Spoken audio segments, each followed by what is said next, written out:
Many people think learning English is all about memory. They believe they must remember every word, every rule, and every sentence.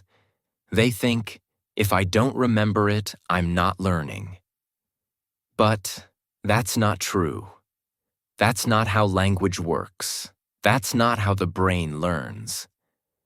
I want to tell you something simple today. Learning English is not about having a perfect memory. It's not about being fast. It's not about remembering everything you hear. It's about your mindset, your attitude, your way of thinking. It's about how you feel when you learn, how you respond when you forget, how you continue when you feel stuck. You can forget a word 10 times and still learn it. You can feel lost today and still understand tomorrow. Your brain is not a machine. It's a garden. And English is not a test. It's a journey, a slow one, a quiet one, but a beautiful one. Today, I want to help you see English in a new way, not as something you must control or memorize, but as something you can enjoy little by little with the right mindset. Let's begin. I want to tell you about someone I met 2 years ago. His name is Marcos. He wanted to learn English because his job asked for it. He was smart, focused, and very serious about learning. But he thought the only way to learn was to memorize everything. Every day, he sat with a notebook full of words. He wrote the same words again and again. He made lists. He used flashcards. He repeated grammar rules out loud. But something was wrong. He couldn't speak. He couldn't understand real conversations. He always said, "I forget everything when someone talks to me." And he felt ashamed. He asked me one day, "Why do I forget so much? I study every day." And I asked him, "Do you enjoy studying?" He stayed silent. Then he said, "No. I just want to remember more. I don't have time to enjoy it." That's when I understood. The problem wasn't his memory. It was his mindset. He was learning with fear, with pressure, with frustration. He thought forgetting was failure. He thought mistakes meant he wasn't good enough. But that's not how real learning works. So I told him, "What if you stop memorizing for 1 week? Just listen. Just enjoy." He looked confused, but he agreed to try. And something started to change. Marcos stopped trying to memorize everything. He put his flashcards away. He closed his grammar books for a few days. And instead, he tried something different. He gave himself permission to relax, to listen, to be slow. He started each day by playing a short podcast in English. He didn't understand everything at first. In fact, he understood very little. But he didn't stop. He just listened. And he didn't press pause. He didn't rewind.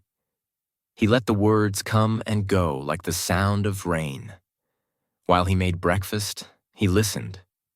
While walking to the bus, he listened. Before going to sleep, he listened. He didn't write anything down. He didn't repeat anything out loud. He just listened. And that small decision began to change everything. At first, it felt strange. He told me, "I feel like I'm not doing enough." And I asked him, "Do you feel more calm?" He nodded. "Yes, I don't feel stressed, but I also feel like I'm not learning." So I said, "Trust the process. The seed is underground. You don't see it growing yet, but it is." And he continued. He didn't rush. He didn't test himself.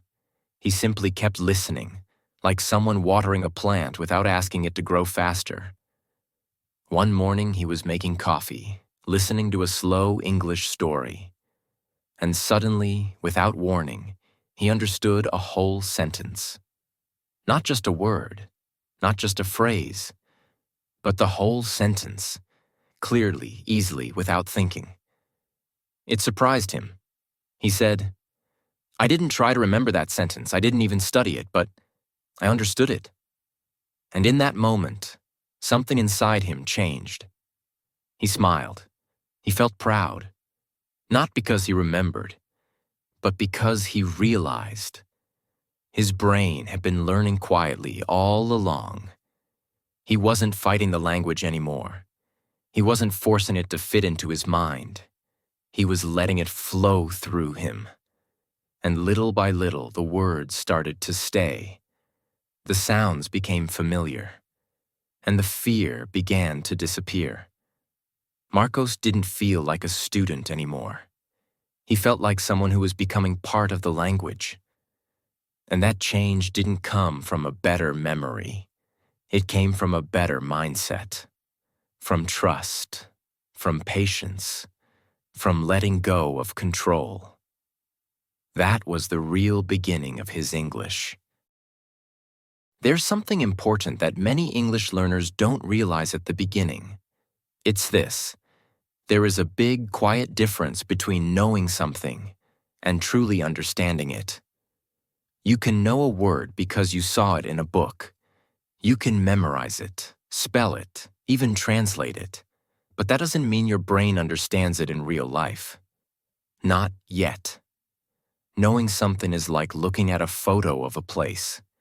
Understanding it is like walking there with your own feet. One is knowledge.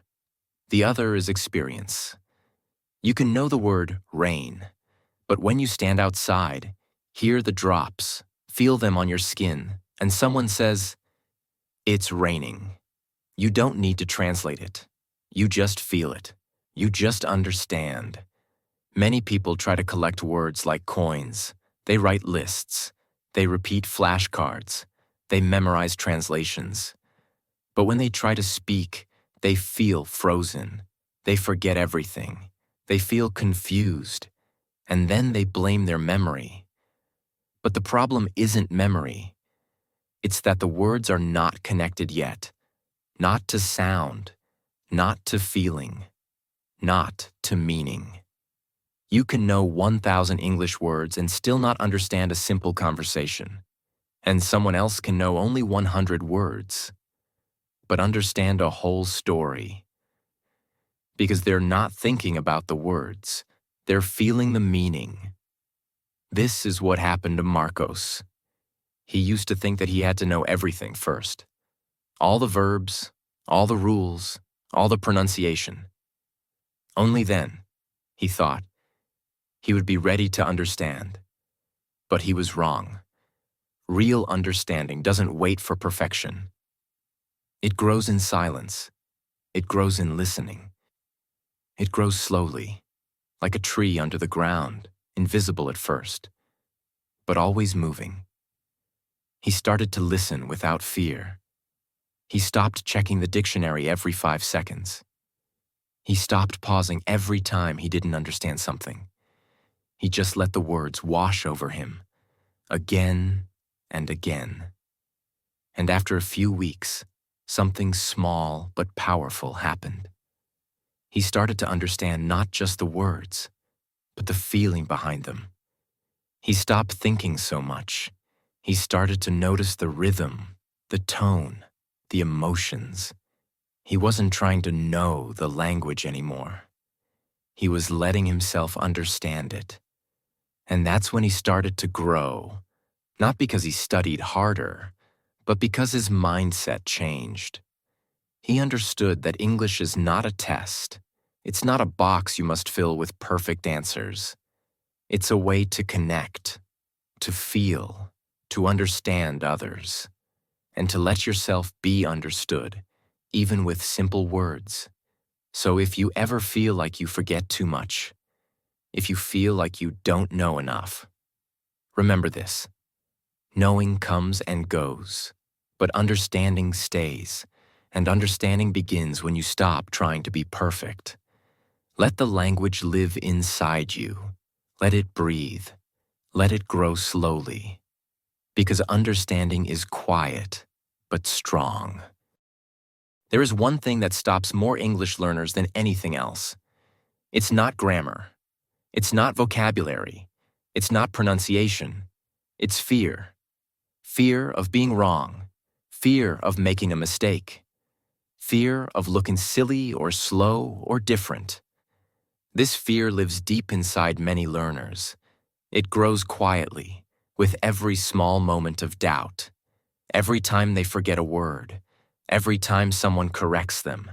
Every time they want to speak, but stay silent. I've seen this fear in students, in adults, in children. And sometimes it doesn't look like fear. It looks like perfectionism. They say, I want to speak correctly. Or, I'll speak when I'm ready. But what they really mean is, I'm afraid to sound wrong. This happened to a friend of mine. Her name is Clara. She studied English for many years. She got good grades in school. She knew all the rules. But every time she tried to speak, she froze. She said, I don't want people to hear my accent. She said, I don't want to sound stupid. She said, what if I say something wrong and they laugh? I asked her, do you laugh at people when they make mistakes in your language? She said, no, of course not. And I said, then why do you think they will laugh at you? Clara was not bad at English. She was just afraid, not of the words, but of what people might think. She wanted to be perfect, but perfection is a heavy weight. It makes everything harder, and it kills your progress before it even starts. When you focus on perfection, you stop taking action. You wait, you prepare, you try to memorize everything first. But English doesn't grow in silence. It grows in noise, in mistakes, in trying again and again. Little by little, Clara changed her mindset. She started to speak even when she wasn't sure. She accepted her accent. She allowed herself to forget words. And every time she made a mistake, she smiled. She would say, it's okay. I'm learning. And that small sentence was her power. Because the people who learn the fastest are not the ones who know the most. They are the ones who are not afraid to be wrong. They try. They fall. They laugh. They keep going. Mistakes are not signs of failure. They are signs of growth. They mean you're doing something new. They mean you're learning. So if you're afraid to speak, if you feel like you're not good enough yet, remember this. Nobody speaks perfectly, not even in their first language. We all forget words. We all make strange sentences sometimes. And that's okay. Let go of the idea of being perfect. Let go of the fear of being wrong. You don't need to be perfect to be understood. You don't need to remember everything to connect. You only need to keep going, with kindness to yourself and a mindset that says, I'm learning, and that's enough for today. When children learn a language, they don't sit with a notebook. They don't study grammar. They don't worry about mistakes. They just play. They explore. They repeat sounds, copy words, and try again, without fear. They say things that don't make sense. They mix up words. They invent their own grammar. And nobody tells them, you're bad at learning. We smile. We say, that's okay, because we understand. That's how learning begins. What if you learned English like a child? What if you saw it as a game? Instead of a test, a child doesn't stop playing because they fall. They laugh, they get up, and they try again. They don't say, I failed. They say, let's do it again. This is what I call the mindset of play. It means letting yourself explore. It means making mistakes and laughing at them. It means trying new things without being afraid of the result. One of my friends, Lucas, learned English this way. He didn't take formal classes. He just watched cartoons, listened to music, and repeated things he liked. He made hundreds of mistakes. He pronounced words in funny ways. He used the wrong verbs. But he didn't care. He kept playing with the language, like it was a toy, not a rule book. And guess what? His English grew fast. Not because he was smarter, but because he wasn't afraid to enjoy the process. Sometimes when we become adults, we forget how to play. We start to think everything must be serious. We want results. We want control. We want everything to be correct. But learning is not about control. It's about curiosity. It's about touching something new and saying, let's see what happens. When you learn English with this mindset, you stop judging yourself. You stop worrying about grammar. You stop feeling like you're behind.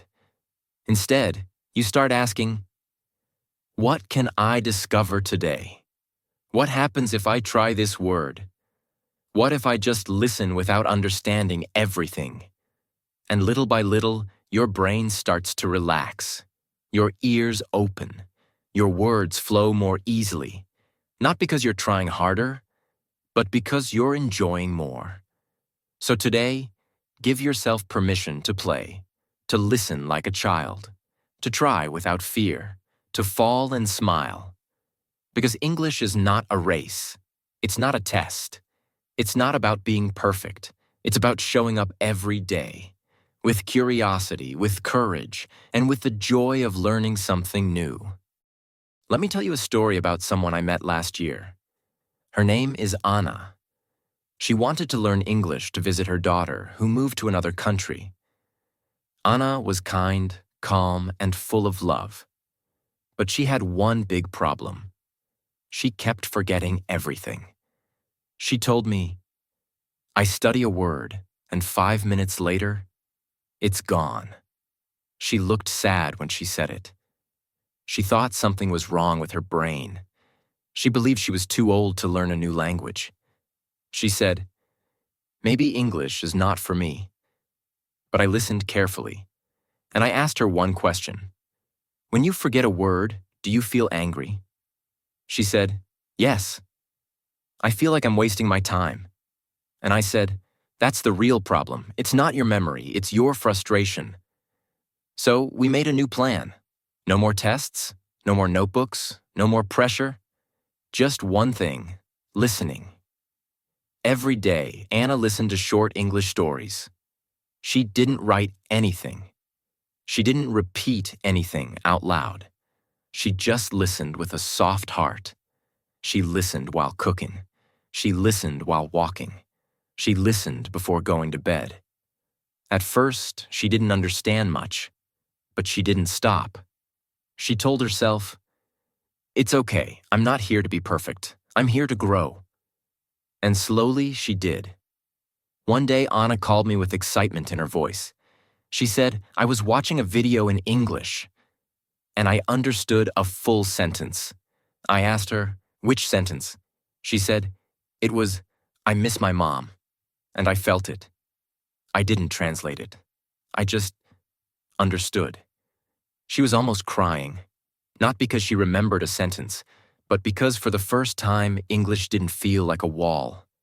It felt like a bridge. Anna continued listening every day. She still forgot words. She still didn't speak perfectly, but she stopped judging herself. She stopped saying, I'm bad at English. She started saying, I'm learning English.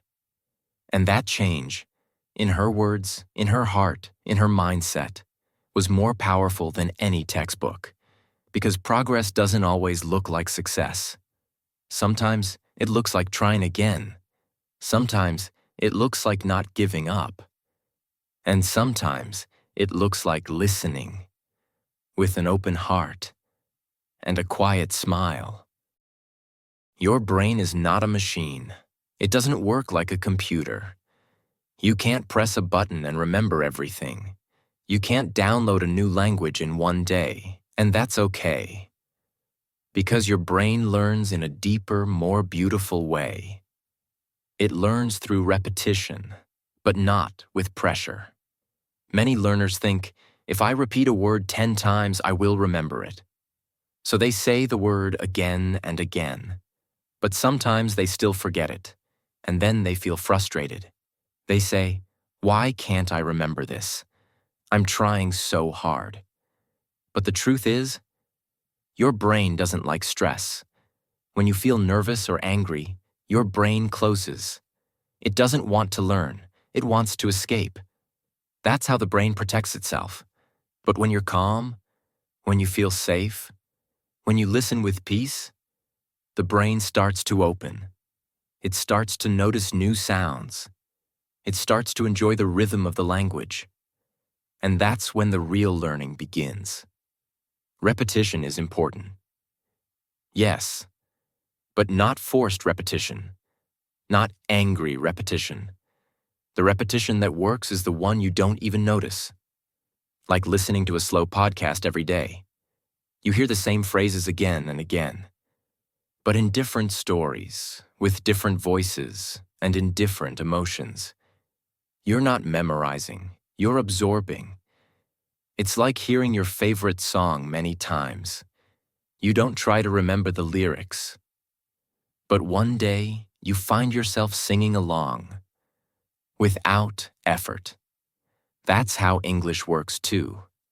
The more you listen, the more you understand. Not because you're forcing it, but because your brain is relaxed. And a relaxed brain is a powerful brain. So if you feel like you're not remembering fast enough, don't panic. Don't push harder. Just keep listening. Keep showing up. Keep enjoying the language without fear.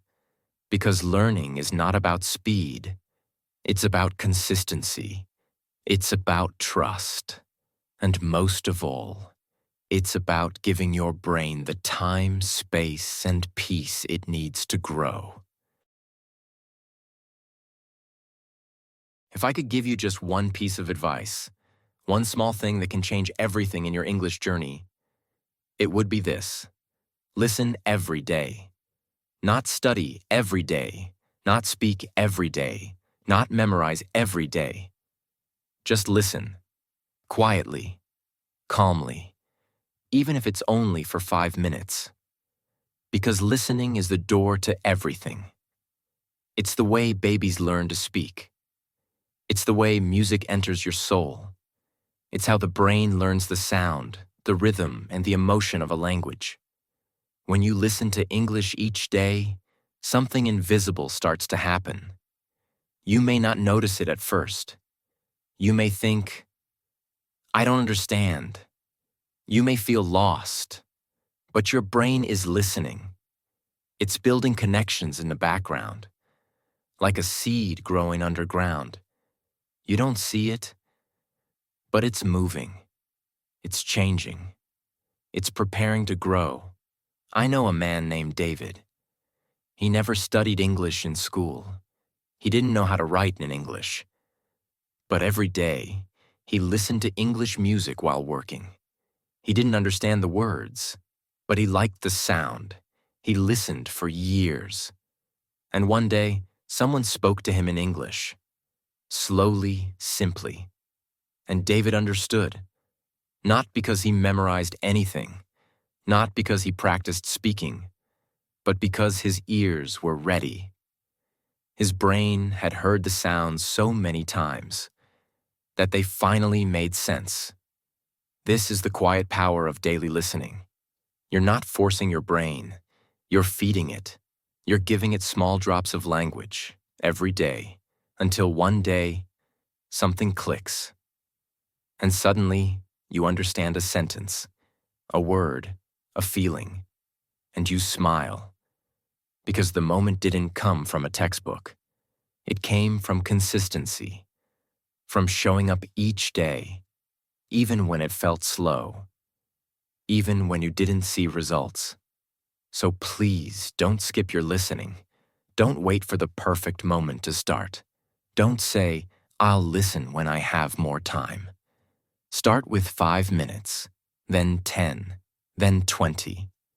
Let it become a part of your life, like music, like the sun, like a quiet friend. Because English is not only something you learn, it's something you live. And to live it, you must listen to it every day. Take a moment and imagine something simple. Imagine what could happen if you change the way you think about English, starting today, not tomorrow, not next month, not when you feel ready, but now, right here, right where you are. What if you stopped thinking of English as a subject in school and started seeing it as a part of your daily life? What if you stopped saying, "I must remember everything," and started saying, "I will enjoy this moment"? What if you let go of the pressure to be perfect and gave yourself permission to be a beginner, a beautiful, brave, curious beginner? Something would shift, something quiet but powerful. You would stop feeling stuck. You would stop fighting with your brain. You would start to relax. And when the brain relaxes, it learns, it listens, it absorbs, it grows. You don't need to change everything at once. You don't need to study for hours. You don't need to become fluent in 30 days. All you need is a new mindset, a mindset that says, "I'm not here to be fast. I'm here to be consistent. I'm not here to impress others. I'm here to grow. I don't need to be perfect. I only need to be present." That's where real learning begins. Not in fear, not in frustration, but in presence, in peace, in small, quiet moments of listening, again and again. If you change your mindset today, you might not see the difference tomorrow, but in a week, you'll feel less afraid. In a month, you'll understand more. And in a year, you'll look back and say, "I didn't quit. I kept listening. I kept learning. And now, I'm living in English." Because mindset is not just how you think. It's how you live. It's how you show up. And when you show up with kindness, with patience, and with curiosity, English becomes more than a goal. It becomes part of who you are. So ask yourself gently, what kind of learner do I want to be today? And let your answer guide your steps, one peaceful day at a time. Sometimes you feel tired. You study, you listen, you try your best, but it feels like nothing is changing. You don't speak faster. You still forget words. You still feel confused when someone speaks quickly. And you start to think, maybe I'm not good at this. But let me tell you the truth. You are not failing. You are growing, just slowly. And slow growth is still growth. Think about a tree. It doesn't grow in one day. It doesn't push or rush. It simply reaches for the sun a little more each day. And one day, almost without warning, there are leaves, there is shade, there is fruit. You are that tree. Your roots are deepening every time you listen. Your branches are stretching every time you try, even when you don't feel it. You're growing. The problem is not your brain. The problem is your expectations. We live in a world that wants fast results, fast food, fast answers, fast learning. But language doesn't work that way. It takes time. It takes patience. It takes love. You're not behind. You're not late. You're not broken. You're simply learning in real life, where progress is quiet and success looks like trying again. Every word you hear, every phrase you almost understand, every time you listen without giving up, that is victory. So stop asking, "Why am I so slow?" Start asking, "How can I be more kind to myself today?" Some days you will feel strong. Other days you will feel tired. But on both days, you can still grow. You can still listen. You can still trust the process. Because nobody climbs a mountain in one step. They take many steps, small ones, steady ones, with rest, with breath, with belief. And that's how English works too. So today, if your mind says, I'm not good enough, gently answer back, I'm still growing. And I don't have to be fast, I just have to keep going. That is not failure. That is wisdom. That is strength. And that is your real progress. Learning English is not a race. It's not something you finish in 1 week or 1 month. It's a slow journey, a quiet process, a path full of small steps and small victories. You don't need to have a perfect memory. You don't need to remember every word. You don't need to speak fast or use difficult grammar. What you really need is a different mindset, a peaceful one, a patient one, a mindset that says, it's okay to be slow, it's okay to forget, it's okay to learn in my own time. The truth is, your brain learns best when it feels safe, when it feels calm, when you stop judging yourself, and you start trusting the process. You're not behind. You're not too old. You're not bad at languages. You're just growing, quietly, gently, one day at a time. So take a deep breath, relax your shoulders, and feel proud of yourself. Because you showed up, you listened, you gave time to your English. And that means more than you think. This is how real progress feels. Soft, slow, and steady. So keep going, keep listening, keep trusting yourself. English is not about memory, it's about mindset, and you already have the right one.